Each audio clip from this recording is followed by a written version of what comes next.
Senator Harder. Thank you, Mr. Speaker. Merci, Monsieur le Président. Les gouvernements font des erreurs. C'est ce que j'ai dit le 1er mai 2019 pour commémorer le centième anniversaire d'une telle erreur.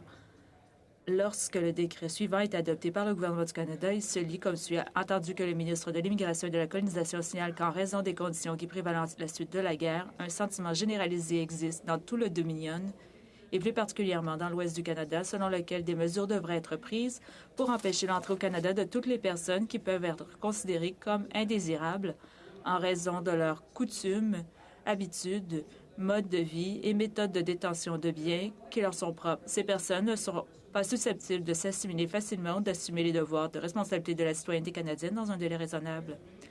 Attendu que le ministre signale en outre que de nombreuses représentations ont été reçues indiquant que les personnes connues sous le nom de Doukhobor, Utarit et Ménonite appartiennent à la classe et au caractère décrit et que par conséquent, il est souhaitable d'interdire l'entrée au Canada de ces personnes.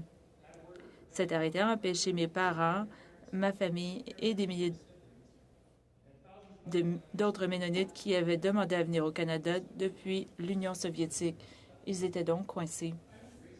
Je ne soulève pas ce point pour simplement reconnaître la douleur et la souffrance de ceux qui ont vécu il y a un siècle cela, mais comme une leçon d'intolérance pour aujourd'hui et comme un testament contre les mensonges et les préjugés dans notre époque. Jonathan Swift écrit « Les mensonges volent et la vérité vient en boitant après eux ». Et c'est ce qu'il a fait. Les gouvernements ont fait des erreurs, mais ils peuvent aussi les réparer.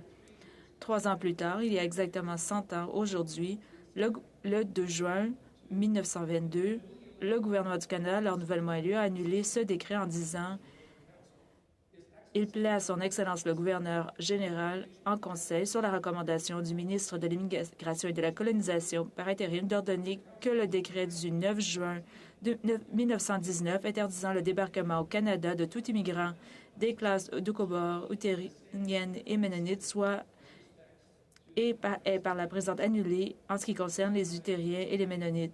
C'est pourquoi, bien sûr, les milliers de ce qu'on a... C'est ce qu'on a appelé l'exode ménonite de Russie qui a eu lieu pendant les années 20 et 30. Leur immigration a été facilitée par des prêts du CPRI dans le journal de Waterloo.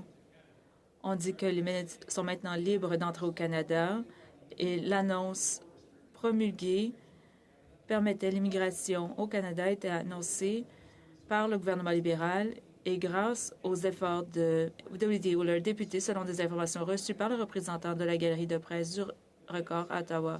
Les Ménonites sont maintenant libres d'entrer au Canada ainsi que les adeptes de toute autre foi. Cette annonce sera reçue avec beaucoup de plaisir par les milliers de Ménonites de Kitchener. Et ça l'a été. Je prends la parole aujourd'hui afin que nous redoublions nos efforts pour faire du Canada un phare permanent de protection des réfugiés, d'accueil des immigrants, célébrant le pluralisme et de garde-fous contre les mensonges et autres allégations de discrimination raciale